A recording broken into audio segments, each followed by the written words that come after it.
तो जैसे मैंने आपको बताया था कि आपके बच्चेदानी में सूजन आई है और इस वजह से ये ब्लीडिंग हो रहा है। अभी इसके बाद का कैसे रहेगा वो भी मैं आपको बता देती हूँ कि 1.5 महीने तक 2 महीने तक पीरियड्स नहीं आएंगे और फिर एकदम से बहुत सारे ऐसे गठन गठन जैसे पिछले बार गए थे तो इस बार भी जाएंगे। इसे हम मेडिकल की भाषा में एडिनोमायोसिस बोलते हैं। तो एडिनोमायोसिस हुआ है। तो इसमें क्या होता है कि बच्चेदानी पे सूजन आती है और उस वजह से 2-2 महीने तक 1.5-1.5 महीने तक मेंसेस नहीं आते, पर जब आते हैं तो बहुत ज्यादा क्लॉट्स जाते हैं, बहुत हेवी ब्लीडिंग होती है, बहुत दिन तक ब्लीडिंग होती है और पेट में भी बहुत दर्द होता है। तो उसके लिए उपाय क्या करना है? तो उसके लिए हम एक इंस्ट्रूमेंट डालते हैं अंदर। ठीक है, जैसे कॉपर टी रहता है ना, उसी टाइप से रहता है, पर उसमें कॉपर नहीं रहता है।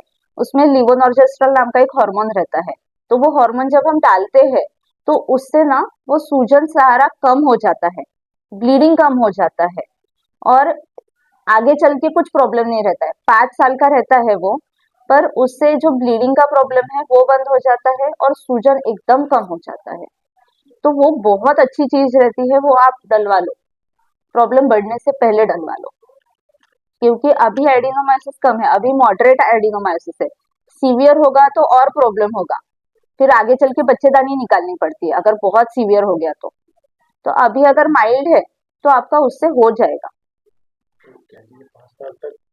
वो मेरे ना हम अंदर डालते हैं, वो अंदर ही डली रहती है, 5 साल तक अंदर ही रहेगी। बस आपका तकलीफ कम हो जाएगा पीरियड्स का। फिर 5 साल बाद 5 साल बाद निकालना पड़ता है। फिर अगर आपको सूट हो गया और आपको अच्छा लगा कि नहीं बहुत अच्छा लग रहा है तो आप फिर से मतलब बहुत सारे पेशेंट्स मेरे पास ऐसे हैं कि जिन्होंने 5 साल तक डलवाया, फिर उनको डेट देती हूँ मैं तो वो निकलवाने आए, वो बोले नहीं फिर से बिठाना है, तो मैंने नया वाला डाल के दिया क्योंकि उसका एक्सपायरी 5 साल बाद का रहता है, तो 5 साल से ज्यादा वो रखते नहीं है हम अंदर। कैसी होता है उसका? कॉपर टी जैसा होता है पर कॉपर नहीं होता है उसमें।